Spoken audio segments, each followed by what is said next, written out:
حضرات، گزشتہ جمعے میں نے کچھ اشارہ کیا تھا کہ آج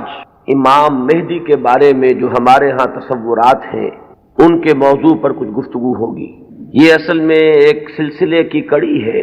12 ربیع الاول کو جو تقریر میں نے کی تھی قرآن اکیڈمی میں ختم نبوت اور تکمیل رسالت کے موضوع پر، اس کے ایک ضمیمے کی حیثیت سے نزول مسیح کا مسئلہ زیر بحث آیا۔ اب ظاہر بات ہے کہ نزول مسیح سے پہلے رفع مسیح علیہ الصلاۃ والسلام کا مسئلہ ہے۔ چنانچہ میں نے پہلے تو ایک مفصل تقریر اس موضوع پر قرآن اکیڈمی ہی میں کی، اور پھر میرا ذہن چونکہ ادھر متوجہ ہوا کہ یہ اہم موضوع ہے، اس پر زیادہ وسیع حلقے میں بھی گفتگو ہونی چاہیے، تو 2 جمعوں میں بھی اس موضوع پر گفتگو ہوئی، بلکہ 3 جمعوں میں گفتگو ہو چکی ہے۔ بعض ضمنی مسائل وہ تھے اس مسئلے سے متعلق جن پر پچھلے جمعے میں گفتگو ہوئی۔ اب آج اسی ضمن میں چونکہ ایک مسئلہ جنہیں عام طور پر امام مہدی کہا جاتا ہے ان کا بھی ہے، اور اس کا تعلق اس پہلو سے بھی ہے کہ آن جہانی غلام احمد قادیانی نے جہاں مسیح موعود ہونے کا دعویٰ کیا وہاں مہدی معہود ہونے کا دعویٰ بھی کیا، اور ایک نہایت ضعیف روایت کا سہارا لے کر کہ لا مہدی الا عیسیٰ، انہوں نے اپنی ذات میں ان دونوں وعدوں کو جمع کر لیا کہ جن احادیث میں حضرت مسیح علیہ السلام کے نزول کی خبر دی گئی ہے وہ بھی مسیح عیسیٰ ابن مریم نہیں بلکہ مسیل مسیح وہ میں ہوں، اور جن احادیث میں امام مہدی کے بارے میں اخبار ہیں وہاں بھی در حقیقت جس شخصیت کے ظہور کی پیشن گوئی کی گئی ہے وہ میں ہی ہوں۔ تو ایک ہی شخصیت میں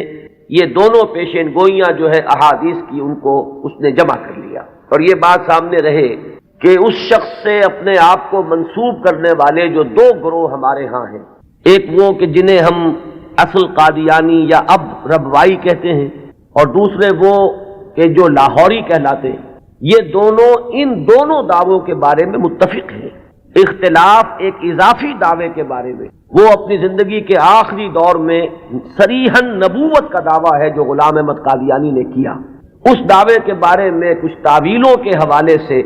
لاہوری جماعت منکر ہے کہ وہ دعویٰ ہوا ہی نہیں، یا یہ کہ اس کی تعویل ایسی کرتے ہیں کہ موقف ان کا یہ ہے کہ ہم غلام احمد کو نبی نہیں مانتے بلکہ ہم مسیح موعود اور مہدی معہود مانتے ہیں۔ تو جہاں تک ان دونوں دعووں کا تعلق ہے، ان میں یہ دونوں جماعتیں مجتمع ہیں، ان کو ان دونوں حیثیتوں سے ماننے والے یہ ہیں، صرف جو فرق ہے ان کے مابین وہ نبوت کے دعوے کے بارے میں۔ اب اس مسئلے پر اس تمہید کے بعد جو بات میں کرنا چاہتا ہوں جو اہم ترین ہے وہ یہ ہے کہ امام مہدی کا جو تصور ہمارے ہاں ہے اس میں ذہنوں میں بڑا انتشار ہے، کنفیوژن ہے، اس لیے کہ 2 مہدی جمع ہو گئے۔ ایک تصور مہدی کا وہ ہے جو اہل تشیع کے ہاں ہے، اور ایک تصور مہدی کا وہ ہے جو اہل سنت کے ہاں ہے۔ ان دونوں میں زمین و آسمان کا فرق ہے۔ صرف ایک لفظی اشتراک نے، ایک نام کے مشترک ہونے نے ذہنوں کے اندر بہت سے مغالطوں کا جال جو ہے وہ پھیلا دیا ہے۔ اس کے لیے مجھے جو بنیادی فرق ہے اہل سنت میں اور اہل تشیع میں، اس میں سے ایک موضوع پر گفتگو کرنی ہوگی۔ اہل سنت کا جو مجمع علیہ عقیدہ ہے، اسی سے ہم نے گفتگو شروع کی تھی، وہ ختم نبوت۔ نبی اکرم صلی اللہ علیہ وسلم پر ہر نوع کی نبوت ختم ہو چکی، آپ کے بعد کوئی نبی نہیں ہے، نہ کوئی ذلی ہے، نہ بروزی ہے، نہ جزوی ہے، نہ کلی ہے، نہ صاحب شریعت ہے، نہ بغیر شریعت ہے، نہ صاحب کتاب ہے، نہ بغیر کتاب۔ نبوت کی بنیاد ہے وحی نبوت پر، اور وحی نبوت کا دروازہ بند ہو چکا، یہ کھڑکی ہمیشہ ہمیش کے لیے بند ہو۔ اسی ضمن میں نبوت کا خاصہ ہم مانتے ہیں عصمت، معصوم ہونے۔ معصومیت جو ہے یہ خاصہ نبوت ہے اہل سنت کے نزدیک۔ جب نبوت ختم ہوئی تو معصومیت بھی ختم ہوئی۔ اب خطا کا امکان ہے، اجتہاد کا دروازہ ہے، کھلا ہے، کوشش کرو، محنت کرو، صحیح سے صحیح رائے تک پہنچنے کے لیے ایڑی چوٹی کا زور لگاؤ، کتاب و سنت کے جو محکمات ہیں، جو اس کی اساسات ہیں، اس سے استدلال کرتے ہوئے، استنباط کرتے ہوئے نتائج تک خود پہنچو، یہ اجتہاد ہے۔ اس اجتہاد میں جہاں ثواب کا امکان ہے، خطا کا بھی۔ ثواب یہاں سے والا ثواب نہیں، سواد والا ثواب، جس سے آپ بولتے صائب الرائے، وہ شخص کے جس کی رائے صحیح ہوتی ہے۔ تو ثواب کا بھی امکان ہے کہ صحیح رائے تک انسان پہنچ جائے، اور خطا کا بھی احتمال ہے۔ یہ جو خطا کا احتمال ہے، اگر پوری نیک نیتی سے خطا ہوئی ہو، انسان کی اپنی نیت میں کوئی فساد نہ ہو، اس کے اپنے اندر کوئی اس کے ارادوں میں کجی نہ ہو، تو اگر خلوص اور اخلاص کے ساتھ ایک مجتہد غلطی کرتا ہے، خطا کرتا ہے، ہمارا موقف یہ ہے کہ اسے بھی اجر ملے گا، اکیرا اجر ملے گا، اس لیے کہ اجتہاد کا مادہ وہی جہد ہے۔ اس نے خلوص کے ساتھ محنت کی ہے، جد و جہد کی ہے، مطالعہ کیا ہے، غور و فکر کیا ہے، کتاب و سنت کی نصوص کو کھنگالا ہے، اس نے ایک رائے قائم کی ہے۔ اس رائے کے قائم کرنے میں اگر وہ بربنائے طبع بشری کسی خطا کا مرتکب ہو گیا ہے تو یہ اس کے دسترس سے، اس کے اختیار کے دائرے سے باہر ہے، لہذا اسے اس کی محنت کا اجر و ثواب ضرور ملے گا۔ تو مجتہد مخطی کے لیے اکیرا ثواب ہے، اور مجتہد مصیب یعنی جو ثواب تک پہنچ گیا، صحیح رائے تک پہنچ گیا، اس کے لیے دوہرا اجر۔ یہ معاملہ میں نے اس سے پہلے بھی ایک مرتبہ عرض کیا تھا کہ ہمارے ہاں اتنا قطعی ہے کہ ہمارے نزدیک حضرت ابو بکر بھی معصوم نہیں ہے، حالانکہ بالاتفاق وہ سب سے افضل ہے پوری نوع انسانی میں انبیاء کے بعد، افضل البشر بعد الانبیاء بالتحقیق، صرف اس امت میں نہیں، کل نوع انسانی۔ جیسے کہ محمد الرسول اللہ صلی اللہ علیہ وسلم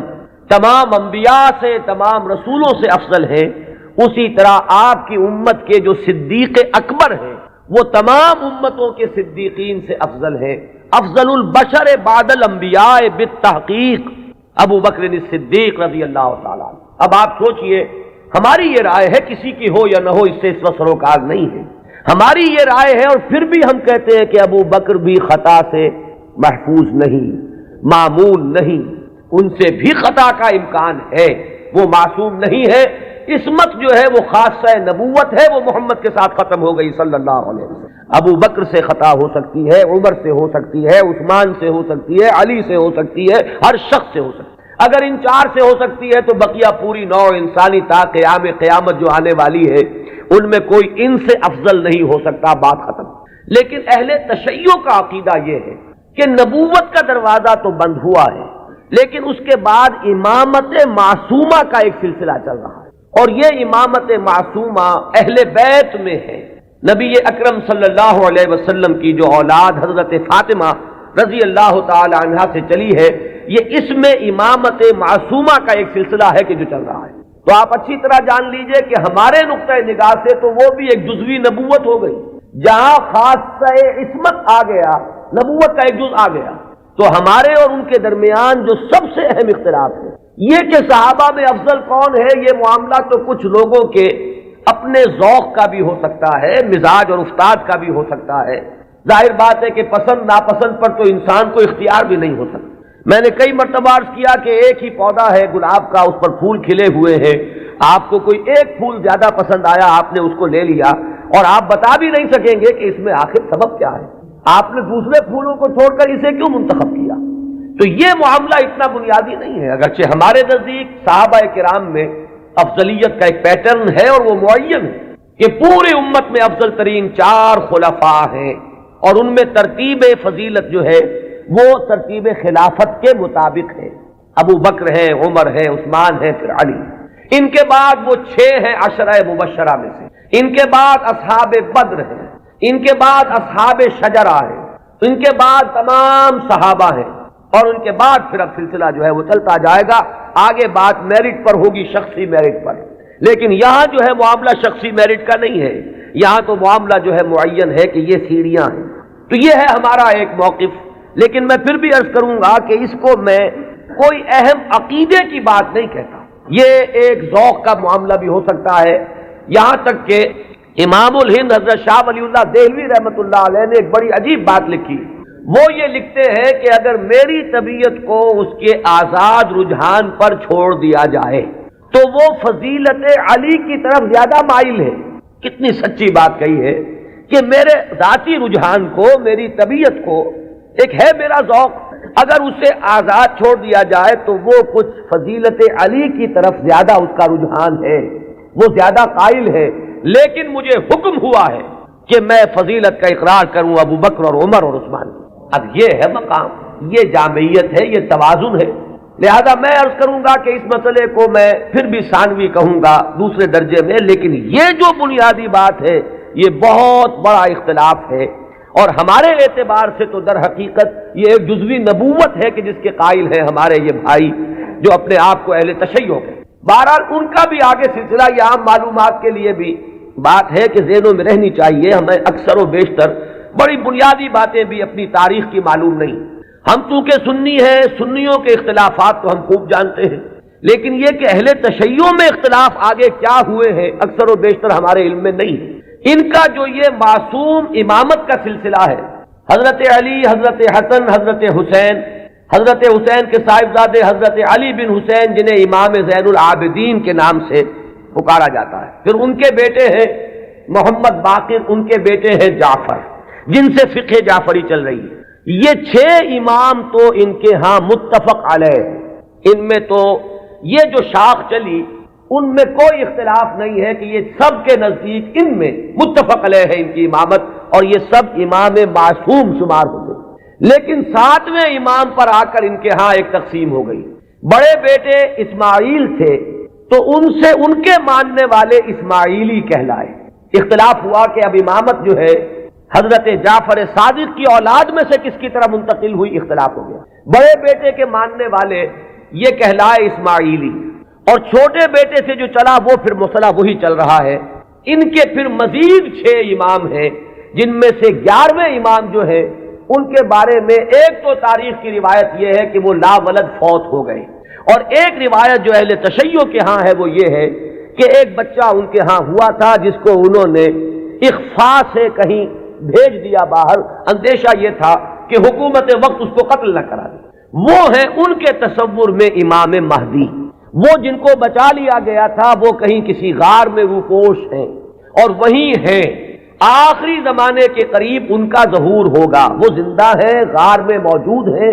ان کا ظہور ہوگا، وہ امام المہدی ہیں، اور ان کے آنے کے بعد پھر یہ مسلک بھی ظاہر بات ہے کہ اسلام ان کے نزدیک تو وہی ہے جسے وہ اسلام کہہ رہے ہیں، یعنی شیعیت جسے ہم کہتے ہیں، اس مسلک کی بھی فتح ہوگی، اور یہی اسلام جو ہے پھر پوری دنیا کے اوپر چھا جائے گا۔ انہیں قائم آل محمد بھی ان کے ہاں کہا جاتا ہے۔ تو یہ ہے تصور امامت کا اور امام مہدی کا شیعہ حضرات کے۔ چونکہ درمیان میں نے بات آپ کو ایک بتائی تھی کہ 7ویں امام پر آ کر اختلاف ہوا ہے،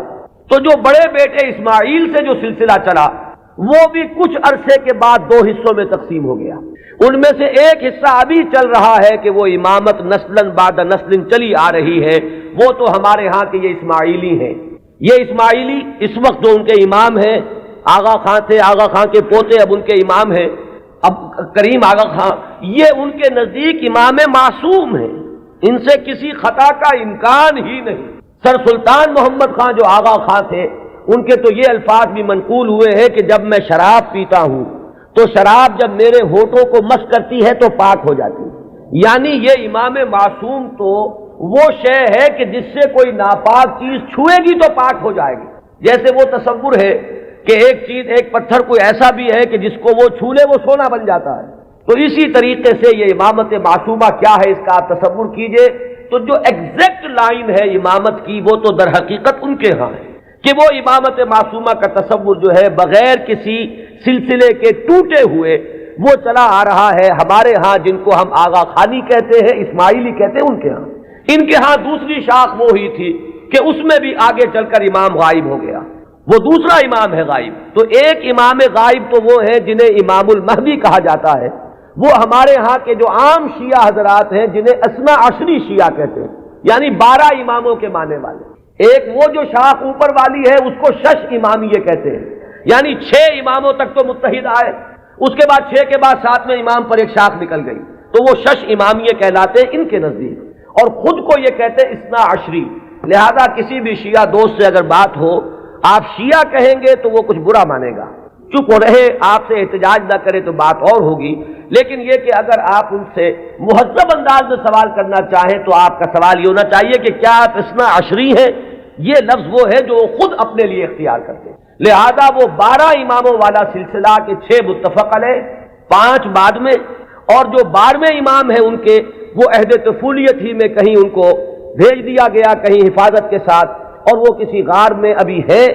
اور وہ وہیں سے ظہور کریں گے۔ لہذا یہ جو اصل شیعت ہے ان کا امام غائب ہے اور یہ اس کے انتظار میں ہے کہ وہ آئیں۔ ایک حالت منتظرہ جو ہے اس شیعت پر یہ چلی آ رہی ہے۔ اس میں یہ بھی بتا دوں، یہ بھی دلچسپی کی بات ہے کہ حال ہی میں ایک بہت بڑا انقلابی قدم اٹھایا ہے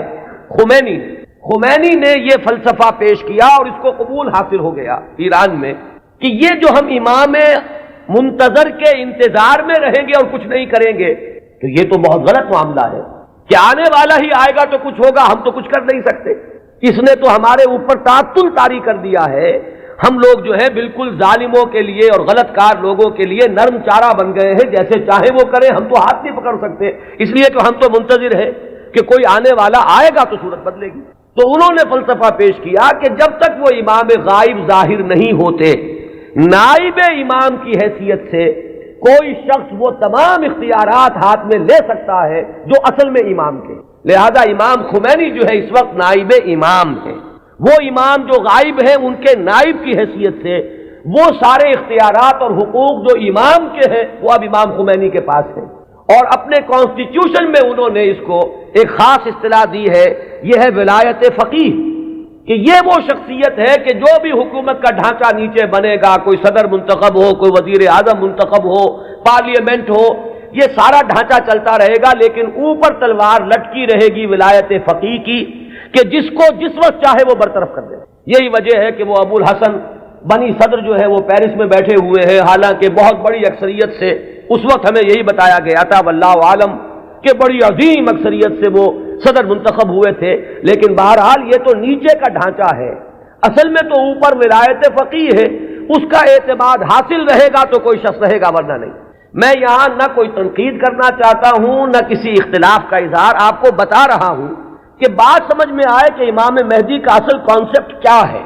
یہ لفظ زیادہ جو ہے معروف جو در حقیقت اس شیعہ نظریے کے تحت ہے۔ ابھی میں آپ کو بتاؤں گا کہ ہمارے ہاں تو جو روایات کسی قدر پائے کی ہیں، کوئی ان کی حیثیت ہے، وہاں مہدی کا لفظ ہے ہی نہیں، کہیں بھی نہیں۔ اس اعتبار سے معاملہ بڑا مختلف ہے۔ کچھ خبریں ہیں ہمارے ہاں، وہ میں ابھی عرض کروں گا، لیکن امام مہدی کی اصل شخصیت، ان کے بارے میں سارے تصورات، ان کا وہ مقام اور مرتبہ، یہ ساری چیزیں جو ہمارے ہاں عام ہیں، یہ در حقیقت ہماری نہیں بلکہ اہل تشیع کی، وہ ہے تصور شیعہ حضرات کا جو ہمارے ہاں عام ہو گیا۔ اب آئیے جو ہمارا مسئلہ ہے،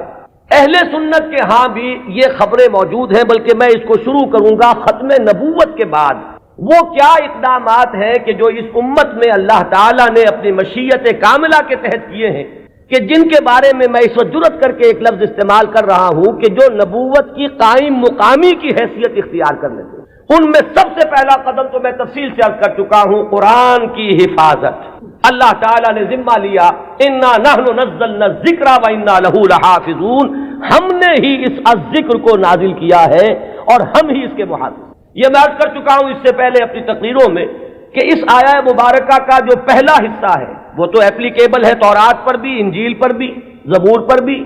صحیفہ ابراہیم پر بھی۔ قرآن مجید میں تو گواہی ہے کہ حضرت ابراہیم کو بھی ایک کتاب ملی تھی، ان ھذا لفی الصحف الاولی صحف ابراہیم و موسیٰ۔ لیکن یہ کہ یہ پہلا حصہ تو سب پر اپلیکیبل، ان کی عصبیت کہہ لیں، تعصب کہہ لیں، وہ پختہ ہو چکا ہے۔ لیکن یہ کہ ہر جگہ کچھ لوگ ہوتے ہیں کہ اگر انہیں متوجہ کیا جائے تو کسی حقیقت پر غور کرنے کے لیے تیار ہو جائیں۔ تو چونکہ ان کے ہاں جو بات چلی، اجرائے وحی سے بات شروع ہوئی، تو ایک بڑی عام جو سطح ہے، کامن سینس کی سطح، اس پر وہ بات ان کی بڑی وزنی تھی۔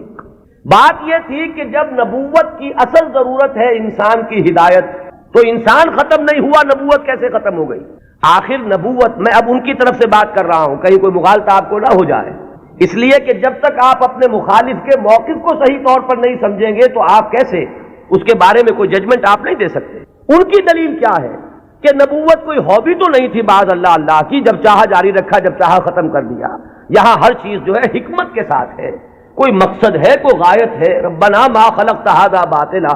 تو نبوت کی اصل غرض و غایت نوع انسانی کی ہدایت یا اتمام حجت۔ اب وہ نوع انسانی ختم نہیں ہوئی تو نبوت کیسے ختم ہو گئی؟ وحی کا دروازہ کیسے بند ہو گیا؟ یہ دلیل تھی جو کامن سینس کے لیول پر کافی اپیلنگ ہے، بات سمجھ میں آتی ہے۔ یہاں ہمیں سمجھنا ہوگا کہ جب ہم اس کے قائل ہیں کہ نبوت وحی نبوت کا دروازہ بند ہو گیا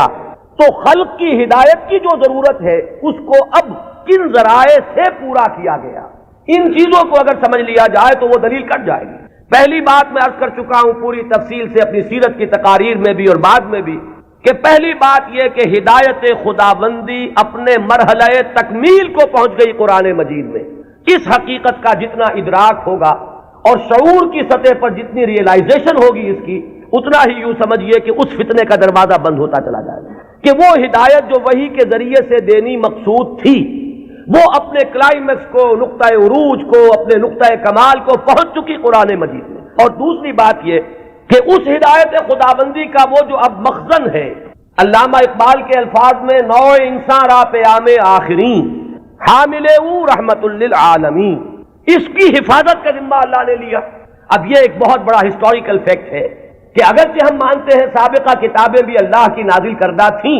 لیکن ان کی حفاظت کا ذمہ نہیں لیا گیا۔ کیا وجہ؟ ترجیح بلا مرجع تو ظلم قرار پائے گی، کوئی نہ کوئی بنیاد ہے ترجیح کی کہ اس کی حفاظت کا ذمہ لیا اور ان کی حفاظت کا ذمہ نہ لیا۔ کیوں؟ اس لیے کہ یہ ہدایت کامل اور آخری ہدایت ہے، اگر یہ بھی گم ہو جائے تو پھر تو یا تو اس کھڑکی کو کھولیے، وہی نبوت کا دروازہ پھر کھلنا چاہیے،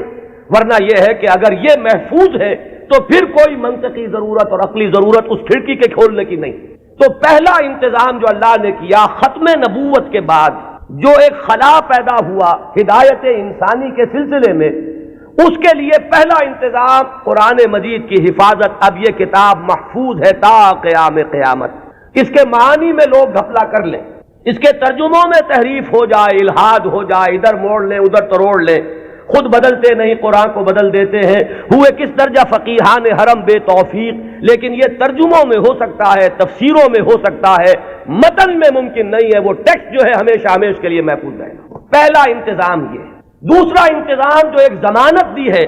اللہ تعالیٰ نے اور جس کی خبر دی ہمیں محمد الرسول اللہ صلی اللہ علیہ وسلم، ضامن تو اللہ ہے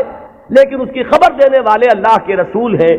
آپ نے فرمایا، یہ دو اعتبارات سے احادیث آتی ہیں، متفق علیہ روایت ہے، لا یزال من امتی امت قائمۃ بامر اللہ لا یضرهم من خذلهم ولا من خالفهم۔ میری امت میں ہمیشہ ایک گروہ ایسا موجود رہے گا جو امر اللہ پر پورے طور پر قائم رہے گا، جازم رہے گا۔ نہ تو کوئی شخص جو ان سے روگردانی کرے گا، علیحدگی اختیار کرے گا، چھوڑ کر جائے گا، نہ تو وہ کوئی نقصان پہنچا سکے گا اس گروہ کو، اور نہ کوئی جو کھلم کھلا مخالف ہے وہ انہیں کوئی غضب پہنچا سکے گا، اور یہ معاملہ اسی طرح رہے گا یہاں تک کہ قیامت آ جائے۔ یہ دوسری ضمانت ہے کہ اس امت میں ایک گروہ ہمیشہ حق پر قائم رہے گا، اس لیے کہ ہدایت کا صرف نظری اعتبار سے کتاب میں محفوظ رکھنا کافی نہیں ہے۔ اگر یہ بات ہوتی تو پھر انبیاء کے آنے کی ضرورت نہیں تھی، اللہ تعالیٰ کسی اپنے غیبی طریقے سے کتابیں نازل کر دیتا۔ کتاب کے ساتھ کوئی شخصیت جو ہے موجود رہنی چاہیے،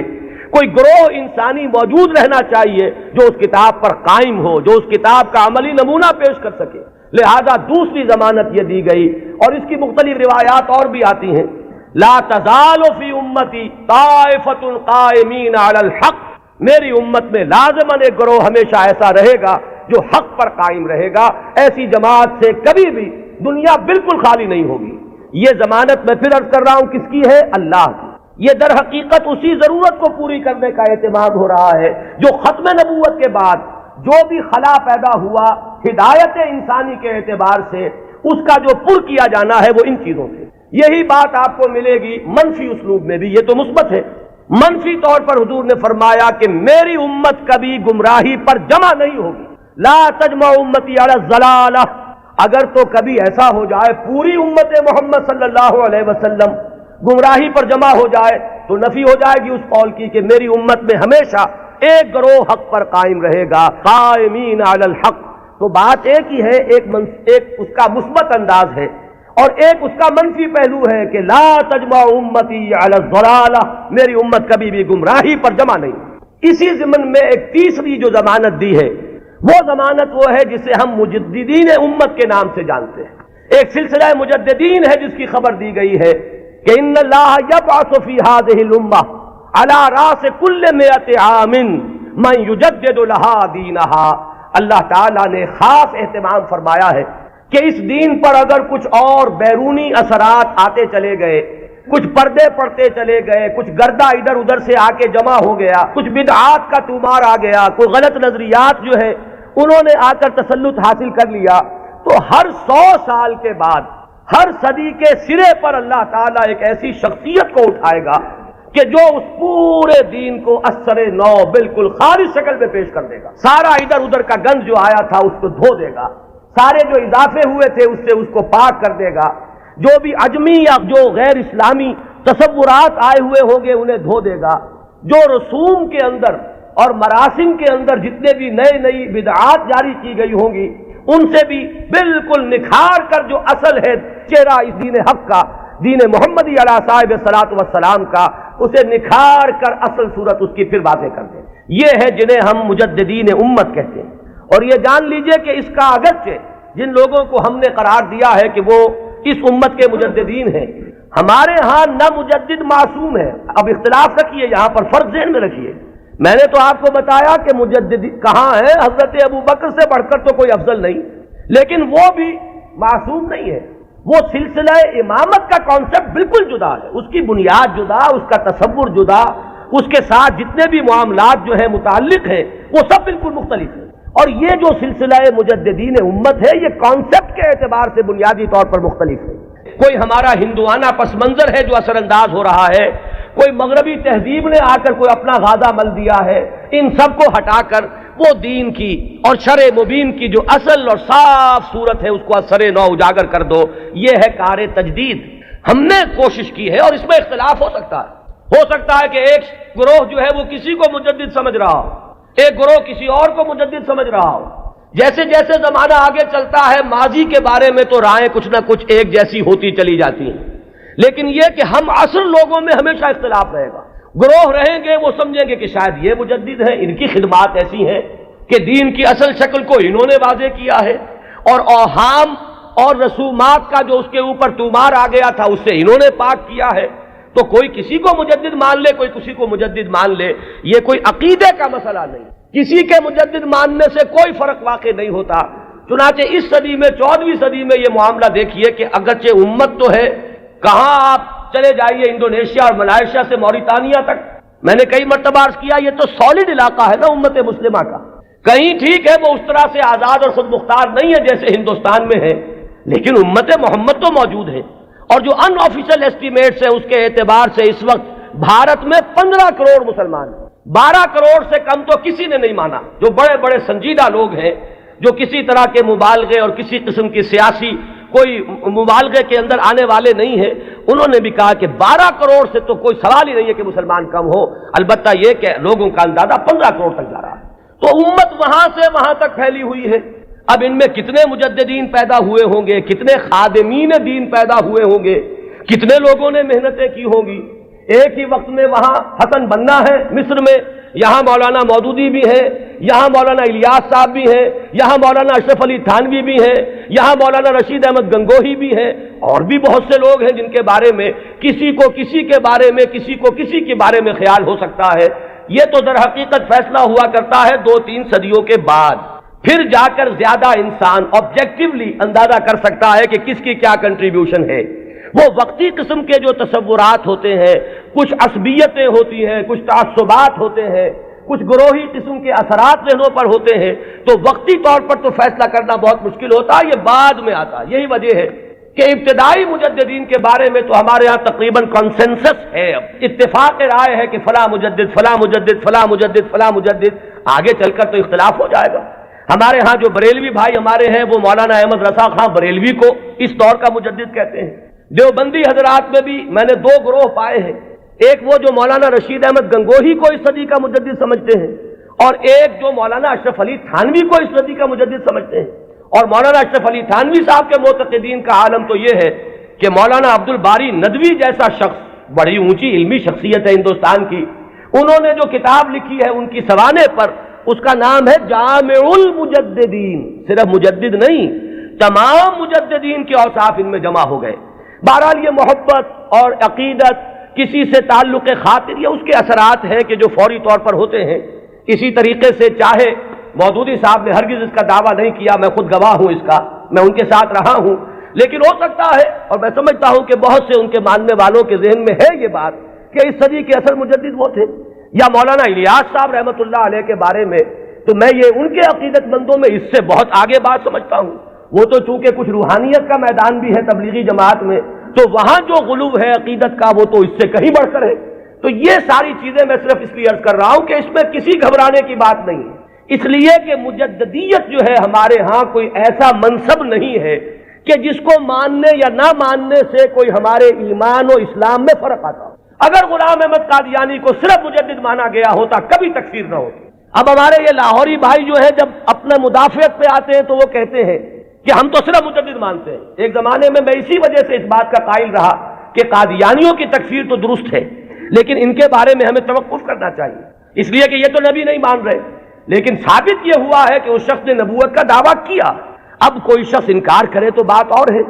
اور کم سے کم یہ کہ مسیح موعود مانتے ہیں اور وہ مہدی موعود مانتے ہیں، ان دونوں چیزوں کو انہوں نے جمع کر دیا، اور دعویٰ جو ہے اس کا ثابت ہے کہ اس نے نبوت کا دعویٰ کیا، لہذا ان کے انکار سے انہیں کوئی ریلیف نہیں مل سکتا۔ بہرحال جو بات میں عرض کر رہا تھا وہ یہ کہ ہمارا جو یہ تصور مجدد ہے اس کو ذہن میں رکھیے، تو اب اس سے آگے بحث کو بڑھائیے۔ جیسے سلسلہ نبوت و رسالت اپنے ارتقائی مراحل طے کر کے مقام عروج پر، کلائمیکس پر، درجہ کمال پر پہنچا محمد الرسول اللہ صلی اللہ علیہ وسلم کی ذات مقدسہ میں، اسی طرح بالکل منطقی طور پر سمجھیے کہ اب یہ مجددین امت کا سلسلہ بھی قیامت سے پہلے اپنے ایک تکمیلی مرحلے کو پہنچے گا، اور وہ تکمیلی مرحلہ کیا ہے کہ اس امت کی ایک ایسی تجدید ہوگی، اس دین کی ایک اتنی مکمل تجدید ہوگی، وہ دین کے جسے اب پوری دنیا کا دین بننا ہے، جس کی خبر دی ہے محمد الرسول اللہ صلی اللہ علیہ وسلم نے۔ تو وہ اخبار و احادیث ہمیں ملتی ہیں کہ جن میں حضور نے یہ خبر دی ہے کہ قیامت سے قبل اور قرب قیامت کے زمانے میں میری امت میں ایک شخص ایسا پیدا ہوگا کہ جو اس دین کو دنیا میں غالب کرے گا، جو اس کے لیے پھر اثر نو ایک جد و جہد کرے گا۔ ظاہر بات ہے کہ وہ سلسلہ مجددین ہی کی آخری کڑی، اس لیے کہ قیامت کے سلسلے میں بات ہو رہی ہے، قیامت سے پہلے پہلے ایک ایسی عظیم شخصیت جو ہے مسلمانوں میں پیدا ہوگی، وہ سلسلہ مجددین امت کا یوں سمجھیے کہ مقام عروج ہے، وہ اس کا کلائمیکس ہوگا، وہ اس کا تکمیلی درجہ ہوگا۔ اس ضمن میں جو احادیث آتی ہیں ان کو ہم دو بڑے بڑے گروہوں میں تقسیم کر سکتے ہیں۔ پہلی بات تو یہ جانیے کہ کوئی حدیث اس بارے میں سند کے اعتبار سے اتنی قوی نہیں ہے کہ امام بخاری رحمت اللہ علیہ نے جو اپنا معیار بنایا تھا قبول روایت کا اس پر پوری اتر جائے۔ سب سے کڑا معیار امام بخاری کا ہے، یہی وجہ ہے کہ یہ کہا گیا ہے کہ اصح الکتب بعد کتاب اللہ صحیح البخاری۔ حدیثوں کی چاند پھٹک، کس روایت کو قبول کریں گے کس کو نہیں کریں گے، ہر محدث نے اپنے کچھ شرائط بنا لی، ایک پیمانہ بنا لیا۔ یوں سمجھیے جیسے یہ بجری جہاں کرشرز لگے ہوتے ہیں اور اس کے بعد وہ کرش سٹون جو ہے وہ کنویئر بیلٹ پر آتا ہے اور مختلف سائز کی چھلنیاں لگی ہوتی ہیں، کوئی چھوٹے سائز کی چھلنی ہے اس میں سے چھوٹے چھوٹے پتھر جو ہے وہ نکل جائیں گے، اس سے آگے چل کر اور چونکہ گریڈنگ کرنی ہے کہ آدھے انچ سے کم چاہیے بجری تو یہ اس چھلنی میں سے نکل گئی وہ لے جائیے، پھر اس کے بعد آپ کو چاہیے آدھے انچ سے لے کر 1 انچ تک تو اگلی چھلنی ہے، وہ اس میں سے نکلیں گے، اس سے آگے اور بڑھتا چلا جائے گا، گریڈنگ ہو جائے گی اس میں۔ تو محدثین نے گریڈنگ قائم کی ہے اپنے معیار میں، اور ٹاپ کا معیار جو ہے سب سے باریک چھلنی جو لگائی ہے وہ ہے در حقیقت امام بخاری رحمت اللہ علیہ کی، لہذا اس معیار پر جو حدیث آ گئی تو ہم یہ کہتے ہیں کہ اب سند کے اعتبار سے تو کلام نہیں، وہ جو معاملہ ہے تو اس سطح پر کوئی حدیث بھی نہ مہدی کے نام کے ساتھ نہ بغیر نام کے ہمارے ہاں صحیح بخاری میں کوئی روایت موجود نہیں ہے اس ضمن میں، یہ تو پہلی بات ہے جسے نوٹ کر لیجیے، یعنی سند کے اعتبار سے ٹاپ کے درجے پر تو کوئی حدیث نہیں۔ اس کے بعد نمبر 2 جنہیں ہم صحیحین میں بریکٹ کرتے ہیں، امام بخاری کے ساتھ امام مسلم کی صحیح، یہ بریکٹ ہو کر صحیحین، یہ ذرا ایک دائرہ بن گیا۔ امام مسلم کے شرائط بھی تقریباً وہی ہیں اگرچہ تھوڑے سے کم، اس پر ایک روایت آئی صرف، اور اس روایت میں کہیں مہدی کا نام نہیں ہے، صرف اتنی خبر ہے کہ آخری زمانے میں قیامت سے قبل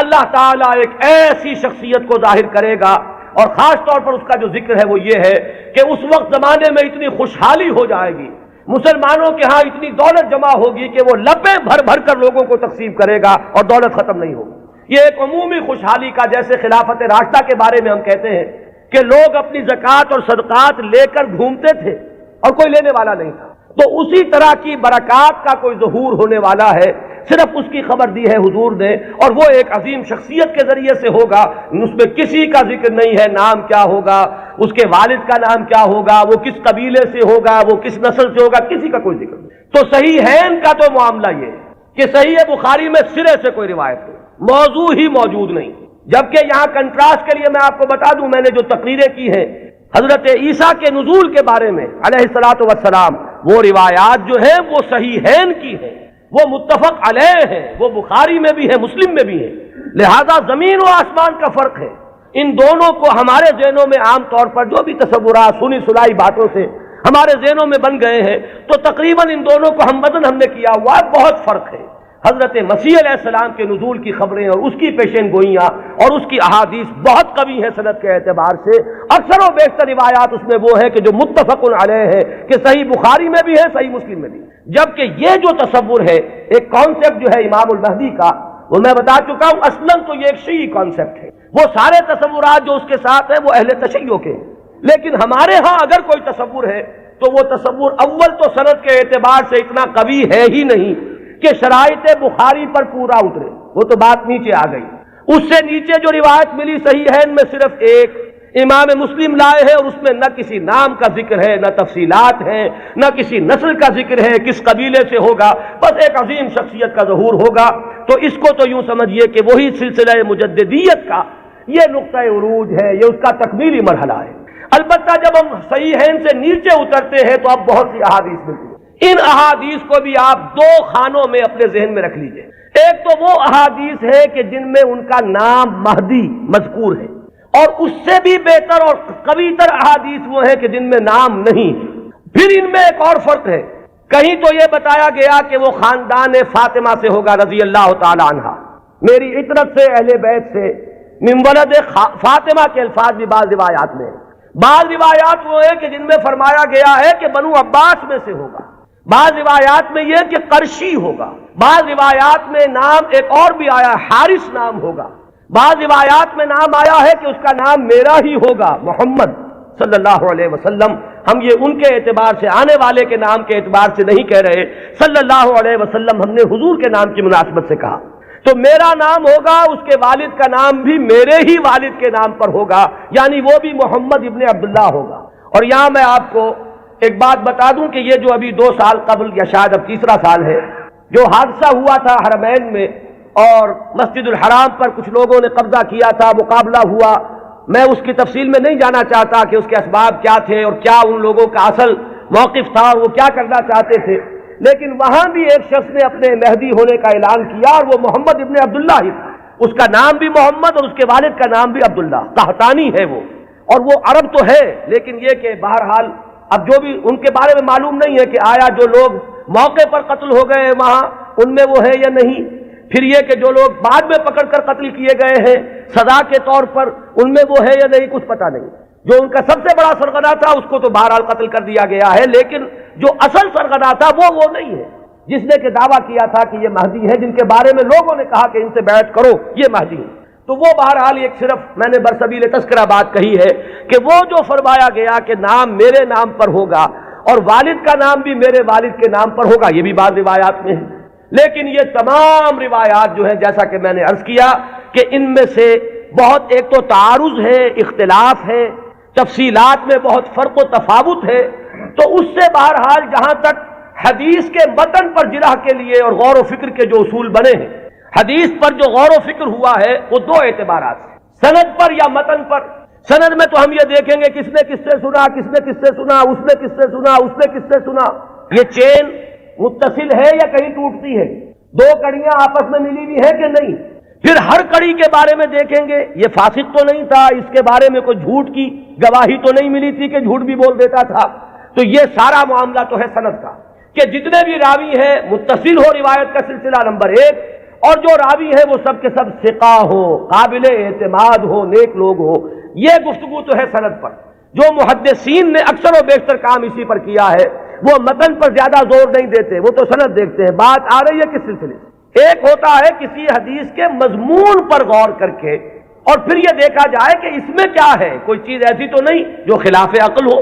کوئی چیز ایسی تو نہیں جو کتاب و سنت کی دوسری منسوخ چیزوں کے خلاف ہو، بالکل واضح طور پر کوئی چیز مخالفت کر رہی ہو قرآن اور حدیث کی۔ اور اسی میں ایک اصول یہ بھی تھا کہ ہمارے ہاں جو اختلافات ہوئے ہیں بعد میں سیاسی، اور اس کی وجہ سے گروہ بندیاں ہوئی ہیں، تو کچھ حدیثیں یا کچھ روایتیں جو بنائی گئی اس دور میں، ان میں کچھ نام داخل کر دیے گئے۔ بنو عباس کو اپنے سپورٹرز درکار تھے، تو انہوں نے کچھ ایسی حدیثوں کے اندر کوئی اہتمام، اور یہ ضروری نہیں کہ بنو عباس نے کیا ہو، یہ آپ کو معلوم ہے کہ بادشاہ سے بڑھ کر بادشاہ کے وفادار ہر دنیا میں موجود رہے، تو ان کے حواریین نے ان کی خوشنودی حاصل کرنے کے لیے کچھ حدیثیں گھڑ دی ہوں کہ بنو عباس میں سے ہوگا ایک خلیفہ مہدی، اور اسے تو بڑا انعام پھر ملا ہوگا جس نے آ کر وہ روایت سنائی ہو۔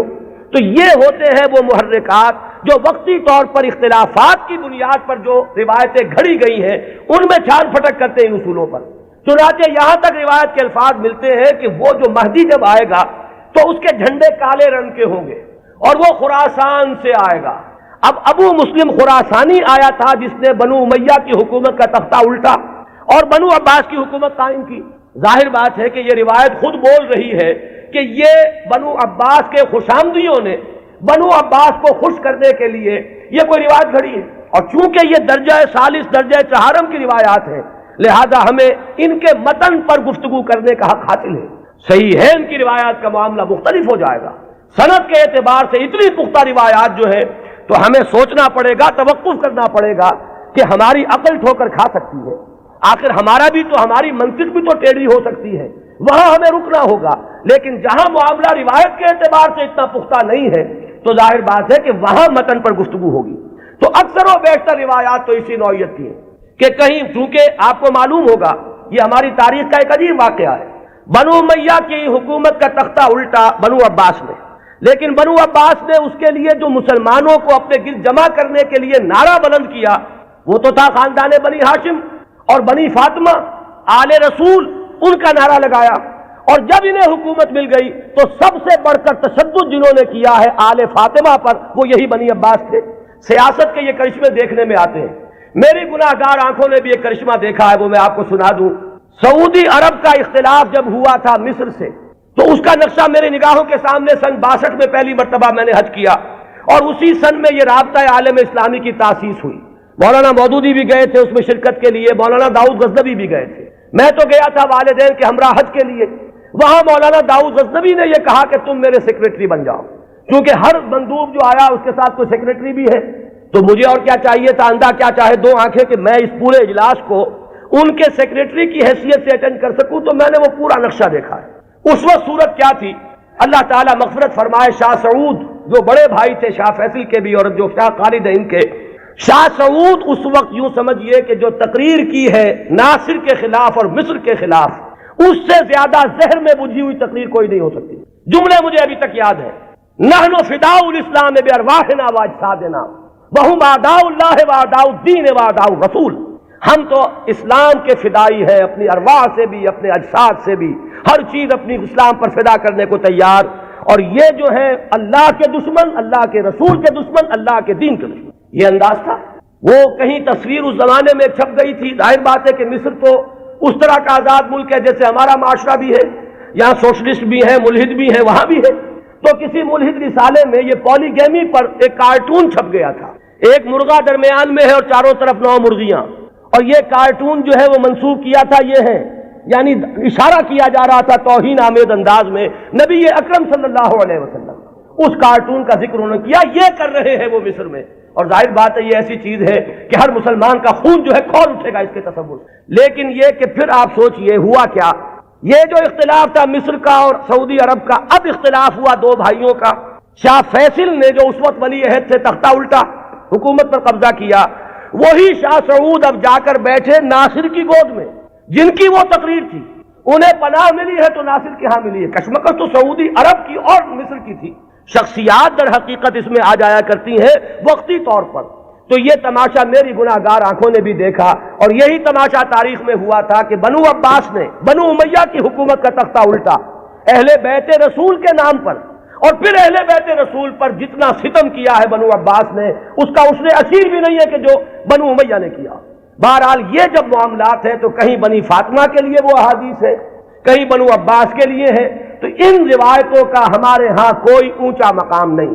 البتہ وہ جو میں نے بات آپ کے سامنے عرض کی کہ دین کا جو ایک تصور ہمارا ہے بحیثیت مجموعی، ختم نبوت کے بعد ہدایت انسانی کا سلسلہ جو جاری ہے وہ کس شکل میں ہے؟ میں نے آج اسی لیے آیت شروع میں پڑھی تھی، وَلْتَكُن مِّنكُمْ أُمَّةٌ يَدْعُونَ إِلَى الْخَيْرِ وَيَأْمُرُونَ بِالْمَعْرُوفِ وَيَنْهَوْنَ عَنِ الْمُنكَرِ وَأُولَٰئِكَ هُمُ الْمُفْلِحُونَ۔ لوگوں اب شخصی نبوت کا دور ختم ہوا، وہ تو آخری اور کامل نبی تھے محمد صلی اللہ علیہ وسلم۔ اب تمہیں اجتماعی سطح پر ایک کام کرنا ہے، وہ کام جو ہوا کرتا تھا رسولوں کے ذریعے سے اب تمہیں کرنا ہے، بحیثیت امت کرنا ہے۔ وَكَذَٰلِكَ جَعَلْنَاكُمْ أُمَّةً وَسَطًا لِتَكُونُوا شُهَدَاءَ عَلَى النَّاسِ وَيَكُونَ الرَّسُولُ عَلَيْكُمْ شَهِيدًا۔ ہم نے تمہیں امت وسط بنایا ہی اس لیے ہے کہ رسول گواہی دے تم پر اور تم گواہ بن جاؤ پوری نوع انسانی پر۔ یہی ہے فطرت کے مطابق، عقل کے مطابق، منطق کے مطابق کہ وہ جو سلسلہ ختم ہوا رسالت کا اور نبوت کا، در حقیقت اس کی جگہ اب اس امت نے لی ہے۔ اب یہ کلیکٹیو رسپانسبلٹی ہے پوری امت کی، اور امت بحیثیت مجموعی کنتم خیر امت اخرجت للناس تأمرون بالمعروف وتنہون عن المنکر وتؤمنون باللہ۔ اور اگر پوری امت سو جائے، پوری امت کو اپنی ذمہ داری کا احساس نہ رہے، پوری امت جو ہے کہیں گم ہو جائے، اپنا قافلہ جو ہے وہ راستہ بھول چکا ہو، تب کیا کریں؟ وَلْتَكُن مِّنكُمْ أُمَّةٌ يَدْعُونَ إِلَى الْخَيْرِ، تم میں سے ایک گروہ تو رہنا ہی چاہیے، ایک جماعت تو ایسی ہونی ہی چاہیے، کچھ لوگ تو رہیں کہ دنیا جب دنیا کی طرف دوڑ رہی ہو تو وہ دین کے لیے اپنے آپ کو وقف کر دے، جب باقی لوگوں کی ایمبیشنز اور حوصلے اور ولولے ہوں دنیا کمانے کے، وہ ہر چیز کو تج کر صرف اللہ کے دین کی خدمت کا بیڑا اٹھا لیں۔ تو ایک گروہ، ایک جماعت تو رہنی ہی چاہیے۔ وَلْتَكُن مِّنكُمْ أُمَّةٌ يَدْعُونَ إِلَى الْخَيْرِ وَيَأْمُرُونَ بِالْمَعْرُوفِ وَيَنْهَوْنَ عَنِ الْمُنكَرِ وَأُولَٰئِكَ هُمُ الْمُفْلِحُونَ۔ اور جان لو کہ اصل فلاح کے حقدار وہی ہوں گے، انہی کو فلاح مل کر رہے گی۔ یہ ہے وہ قرآنی ہدایت جس کا اب میں نے جو بتایا آپ کو احادیث کے ذیل میں، تو پہلی بات تو یہ کہ قرآن کی حفاظت وہ قرآن سے ثابت، احادیث سے ثابت۔ دوسری بات یہ کہ ایسے گروہ کا رہنا، اس کی ضمانت احادیث نے دے دی۔ لا تزال فی امتی طائفۃ قائمین علی الحق، میری امت میں ایک گروہ ہمیشہ رہے گا۔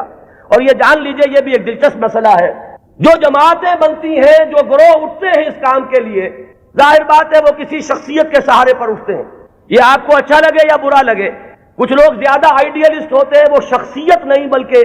زیادہ جو ہے وہ اجتماعیت میں بلیو کرنے والے ہیں۔ ان حضرات کی توجہ کے لیے کہہ رہا ہوں کہ کام ہمیشہ جب بھی آپ دیکھیں گے کسی شخص سے شروع ہوا، کوئی شخص جس کا کہ ذکر میں ابھی کر چکا کہ ان اللہ یبعث فی ہذہ الامہ علی راس کل مئۃ عام من یبعث لہا دینہا، کوئی نہ کوئی شخص اٹھتا رہے گا کہ جو دین کو تمام جو باہر سے آئے ہوئے اثرات ہیں ان سے دھو کر اس کی صحیح شکل میں لوگ دنیا کے سامنے لے آئے گا۔ اب ظاہر بات ہے کہ وہ اکیلا تو نہیں ہوگا، اسی کی دعوت پر کچھ لوگ جمع ہوں گے، وہ پکارے گا من انصاری اللہ، میں یہ کام کا بیڑا اٹھا رہا ہوں، کون ہے جو میری مدد کرے؟ وہ جماعت وجود میں آئے گی، وہ ہے جماعت وَلْتَكُن مِّنكُمْ أُمَّةٌ يَدْعُونَ إِلَى الْخَيْرِ یا لَا تَزَالُ فِي أُمَّتِي طَائِفَةٌ قَائِمِينَ عَلَى الْحَقِّ، وہ جماعت ہوگی۔ اس کے بعد ہوتا کیا ہے حادثہ، یہ بھی جان لیجئے، یہ بھی بہت مرتبہ ریپیٹ ہو چکا ہے۔ وہ جو گروہ، وہ جماعت جب ذرا آگے بات چلتی ہے تو وہ شخصیت جو ہے وہ بت بن جاتا ہے، اس کی محبت جو ہے وہ عقیدت میں بدل جاتی ہے، عقیدت شخصیت پرستی کا روپ دھارتی ہے۔ پھر اس کے ارد گرد اس کا نام لے کر جو لوگ اٹھتے ہیں وہ اپنی دنیا کو کمانے کا ذریعہ اس شخص کو بناتے ہیں، اس کا نام بیچتے ہیں، اس کی محبت بیچتے ہیں۔ وہ جو اقبال نے کہا یہی شیخ حرم ہے جو چرا کر بیچ کھاتا ہے، یہی ہے گلی میں بوزرو دلقے ویسو چادر زہرا، یہ جو لوگ بیچتے ہیں تو اپنے مصلحت کے لیے بیچتے ہیں، اس شخصیت کے لیے نہیں۔ اس نے ایک کام کیا، مسلمانوں کے دلوں کا وہ تارا بن گئی، آنکھوں کا تارا بن گئی وہ شخصیت، ظاہر بات ہے محبت پیدا ہوتی ہے۔ یہ بھی احادیث ملتی ہے کہ اللہ تعالیٰ جب کسی انسان سے، بندے سے محبت کرتا ہے تو وہ فرشتوں سے کہتا ہے میں فلاں بندے سے محبت کرتا ہوں، تم بھی محبت کرو۔ اس کے بعد اس کی محبت جو ہے خلق خدا کے دل میں ڈال دی جاتی ہے۔ بہت سے لوگ جانتے بھی نہیں کہ ہم اس سے کیوں محبت کرتے ہیں، محبت کرتے ہیں اس لیے کہ یہ خدائی تدابیر میں سے ہے۔ اب اس محبت کو کچھ لوگ ایکسپلائٹ کرنے والے آتے ہیں جو اپنی دنیا بناتے ہیں اس محبت کو بیچ کر، اس کے حوالے سے، اس کے ذریعے سے۔ معلوم ہوا کہ اب وہ جماعت جو ایک دور میں کھڑی ہوئی تھی دین کی تجدید کے لیے، وہ خود ایک فرقہ بن کر اور ایک فتنہ بن کر ایک گمراہی کا ذریعہ بن جائے. پھر اٹھاتا ہے اللہ کسی اور کو، اس لیے کہ سلسلہ تو چلنا ہے، نبوت ختم ہو چکی ہے، دین کی ہدایت کے اس پورے سلسلے کو تو برقرار رکھنا ہے تا قیام قیامت. پھر اللہ کا کوئی بندہ اٹھتا ہے، پھر وہ نعرہ لگاتا ہے، پھر کچھ لوگ جمع ہوتے ہیں، کچھ عرصے تک وہ جماعت رہتے ہیں، پھر وہ جماعت بھی پھر وہ گلتی ہے اور سڑتی ہے، اور اس کے اندر پھر وہی فرقے بندی پیدا ہوتی ہے، وہ ایک فرقے کا روپ دھار لیتی ہے، اور اس میں پھر شخصیتیں جو ہے بت بن کر پجنے لگتی ہیں. پھر اللہ کسی کو اٹھاتا ہے. یہی پروسیس ہے جو عقلاً ممکن ہے، یہی پروسیس ہے جو منطقی طور پر ممکن ہے، اور یہی ہم تاریخ میں دیکھ رہے ہیں کہ ہر گروہ جو ہے وہ اٹھا ہے اور وہ تجدید دین اور خدمت دین کے داعیے سے اٹھا اور انہوں نے کام کیا، اس میں کوئی شک نہیں. ایک وقت میں دین کی صحیح تصویر لوگوں کے سامنے رکھی، وہ خدمتیں کر کے چلے گئے، بعد میں ان کے نام پجنے لگے اور وہ پھر عقیدے بن گئے. آج ہمارے ہاں جو مزاروں کی پرستش ہو رہی ہے تو یہی تو ہے، جنہوں نے فاقوں پر فاقے کاٹے تھے، جن کے فاقے ضرب المثل ہیں، آج ان کی قبروں کے طفیل جو ہے عیاشیاں ہو رہی ہیں. آج لوگ جو ہے انہوں نے اپنی دنیا کمانے کا ذریعہ اس کو بنایا ہوا ہے. تو یہ وہی پروسیس ہے جو بہت زیادہ میگنیفائڈ فارم میں اور بڑی گھناؤنی صورت میں ہمارے سامنے موجود ہے. ہوتا یہی ہے. تو فرمایا کہ ایسا ہوتا رہے گا، قافلہ چلتا رہے گا. قرآن ہے، یہ قلعہ تو گڑا ہوا ہے، اس میں تو کہیں ادھر سے ادھر ہونے کا سوال ہی نہیں. یہ تو قائم و دائم ہے، اس کی حفاظت کا ذمہ لیا ہے. اس کے بعد ایک امت ایک گروہ بھی موجود رہے گی، اس کی بھی ضمانت ہے. اور ظاہر بات ہے کہ امت یا گروہ، اما یا امو کہتے کسے ہیں؟ ایک امام ہوتا ہے جس کے پیچھے نماز ادا کرتے ہیں باجماعت، وہ امام ہے. اور امت کا لفظ بنا امام سے، اما یا امو سے لفظ امت بنا. یہ جو شخص اٹھے گا، اس کے جو ساتھی ہوں گے، آبان و انصار ہوں گے، جو مددگار ہوں گے، یہ جماعت بنیں گے. اور اس کے بعد جب یہ جماعت جو ہے، جب یہ زوال سے دو چار ہوگی، جب اس کے اندر فساد رونما ہو جائے گا، پھر وہ پروسیس اثر نو ہوگا. یہ چلتا رہے گا تا کہ قرب قیامت میں ایک عظیم شخصیت کا ظہور ہوگا. وہ اسی سلسلہ مجددین کی آخری کڑی ہوگا. وہ دین کی تجدید کرے گا. اس کے ساتھ مسلمان جمع ہو جائیں گے، متقین ہوں گے، صالحین ہوں گے، مخلصین ہوں گے. جہاد ہوگا، اعداء اللہ اعداء الدین کے ساتھ مقابلے ہوں گے. اور ان میں سر فہرست ہے یہود، اور یہود ہی کے ساتھ جب آخری مارکا ہو رہا ہوگا اور وہاں مسلمانوں کے قدم جو ہے وہ کمزور پڑ رہے ہوں گے، اس وقت وہ حضرت مسیح کا نزول ہوگا. اور وہ دجال اکبر جو یہود کا اس وقت سب سے بڑا لیڈر ہوگا، اسے بھی قتل کریں گے اور یہودیوں کا قلع کما کریں گے. یہ دونوں جو واقعات ہیں جمع ہو جاتے ہیں. نزول عیسیٰ علیہ السلام کا معاملہ بھی اور اس عظیم شخصیت کا معاملہ بھی. ہم یقین سے نہیں کہہ سکتے ان کا نام کیا ہوگا. یہ ساری خبریں فلاں قبیلے سے، فلاں خاندان سے، یہ اس سند کو نہیں پہنچی ہوئی ہے کہ میں یا آپ کوئی رائے اس کی بنا پر حتمی طور پر قائم کر لیں. حتمی بات ایک ہی ہے کہ آخری زمانے میں اس امت میں ایک مجدد پیدا ہوگا، عظیم مجدد. اور وہ اس دین کی تجدید اس سطح پر کرے گا کہ جس کے بعد اس دین کا غلبہ پوری دنیا میں ممکن ہو جائے گا. یہ ہے اصل میں ہمارا تصور اہل سنت کا. آپ انہیں امام مہدی کہیں یا نہ کہیں، نام اختیار کریں یا نہ کریں، بہرحال یہ تصور ہمارے ہاں موجود ہے. البتہ اس کو بنیادی طور پر ڈیفرینشیٹ کیجئے اپنے ذہن میں. جو شیعہ حضرات کا تصور امام مہدی ہے، اس میں اور اس میں کوئی چیز مشترک نہیں، زمین و آسمان کا فرق ہے. اقول قولی ھذا واستغفر اللہ لی ولکم ولسائر المسلمین والمسلمات.